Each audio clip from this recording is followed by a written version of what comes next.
जय जिजाऊ, जय शिवराय, मत माझं प्रतिक्रिया तुमची यामध्ये आपलं सहर्ष स्वागत.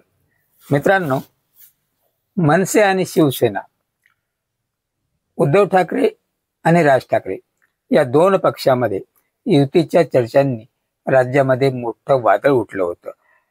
भाजपसह महायुतीला राज्यामध्ये पर्याय देण्यात येणार अशी चर्चा चौकडे रंगली होती. तर मुंबईतील मराठी माणसाच्या आवाजाला बळ मिळणार असंही त्यातून बोललं जाऊ लागलं. पण 1 महिना झालं हा विषय रेंगाळला होता. याचं कारण दोघेही भाऊ हे परदेश दौऱ्यावर होते. त्यामुळं या युतीबद्दल कुणीही काही नंतर बोललं नाही. पण आता मात्र या दोन्ही पक्षाच्या युतीबद्दल मोठ्या नेत्यांनी एक मोठी भाष्य केलेली आहे.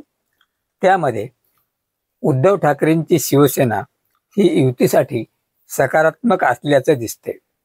अशा वेळी जरी राज ठाकरे यांनी काही चॅनलला मुलाखती दिल्या असतील, त्यातून काही चर्चा घडत असतील, तर त्या चर्चा ह्या वेगळ्या असू शकतात.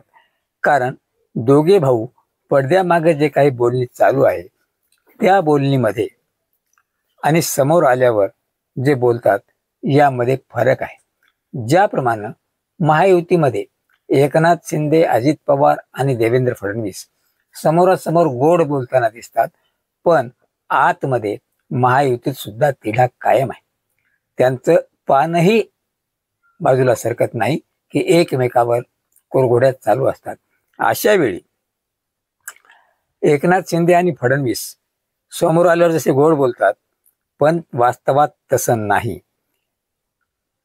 एक जर विचार केला तर राज ठाकरे यांच्या 3 मुलाखतीमध्ये झाल्या त्याच्यापेक्षा प्रत्यक्षात काय चाललंय हे त्या जाणकारांनी स्पष्ट सांगितलं. राज ठाकरे आणि उद्धव ठाकरे दोघेही युतीसाठी अनुकूल आहेत आणि जे काही बोलतात ते मनातून आणि स्वाभाविक दृष्ट्या बोलतात हेही त्यांनी सांगितलं. मनसेने युतीसाठी दिलेली भूमिका ही उद्धव ठाकरे यांच्या शिवसेनेला मान्य आहे असं त्याच पक्षाच्या खासदारांनी सांगितलं. ज्यावेळेस मनसे युतीसाठी उद्धव ठाकरे सोबत जाणार आहे त्यावेळेस या युतीला नात्याची सुद्धा जोड दिली जाणार आहे. या युतीसाठी या दोघांवरही जसं जनतेचं प्रेशर आहे तसंच सर्वसामान्य माणसांचं व मराठी मनाचं सुद्धा प्रेशर यांच्यावर आहे. कारण जर मराठी माणसाला मुंबईवर अधिकार ठेवायचा असेल तर ही युती अति आवश्यक आहे. नसता शी मुंबई ईस्ट इंडिया कंपनी च्या आधिपत्याखाली Surat private limited proprietor Narendra Modi and Amit Shah अशी होऊन बसेल. या कारणास्तव शी दिल से युती आहे, नात्यातून युती आहे, गोडव्यातून युती आहे. त्यामुळं शी युती होणार होणार होणार असं शिवसेनेच्या उभाटा गटाच्या खासदाराचं वक्तव्य आहे. कारण मराठी माणसाचं अहित होणार नाही यासाठी उद्धव ठाकरे यांनी आपलं मन विशाल आणि मोठं केलं आहे. उद्धव ठाकरे बरोबर बऱ्याच चर्चा झाल्या आणि त्यातून सकारात्मक पावलं टाकायला सुरुवात झाली अशी सुद्धा बातमी समोर येत आहे. बाळासाहेब ठाकरे यांचे सुपुत्र उद्धव ठाकरे यांची जी मनातून भूमिका आहे की मराठी माणसाचं अहित होता कामा नये, मराठी माणसाच्या मनातील योजना इच्छा ज्या असतील त्या पूर्ण करण्यासाठी आपण मागे हटता कामा नये आणि या योजनेला पूर्णत्वास नेण्यासाठी आता युतीची गरज आहे. तेव्हा राज ठाकरे आणि उद्धव ठाकरे दोघंही युतीसाठी सकारात्मक आहेत. आणि याच वेळी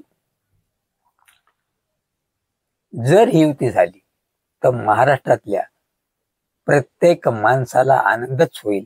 कारण यांना पवार, जसे की शरद पवार, अजित पवार आणि ठाकरे, उद्धव ठाकरे आणि राज ठाकरे, हा पवार आणि ठाकरे ब्रँड यांना संपवायचा आहे.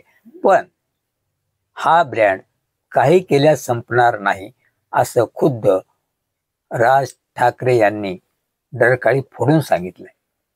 त्यांनी सांगितलं, प्रबोधनकार ठाकरे, बाळासाहेब ठाकरे आणि त्यांचे स्वतःचे वडील जे संगीतकार होते ते श्रीकांत ठाकरे, त्यांच्यापासून पुढे राज ठाकरे आले, उद्धव ठाकरे आले. या ठाकरे नावाचा जो वारसा आहे, जो ब्रँड आहे, तो कधी काळी संपणार नाही. त्याचप्रमाणे शरद पवारांचं अस्तित्व आणि अजित पवारांचं अस्तित्व, यांचा जो पवार ब्रँड आहे, हा सुद्धा संपणार नाही. महाराष्ट्रामध्ये जोपर्यंत पवार आणि ठाकरे हा ब्रँड संपत नाही, तोवर यांना मुंबई घशात घालता येणार नाही किंवा महाराष्ट्राचे तुकडे करता येणार नाहीत. आणि हा ब्रँड संपवण्यासाठीच गल्ली ते दिल्ली प्रयत्न होताना दिसत आहेत. पण याला कधीही भीक घातली जाणार नाही. आणि त्यासाठीच मनसे आणि शिवसेना यांची युती होणार.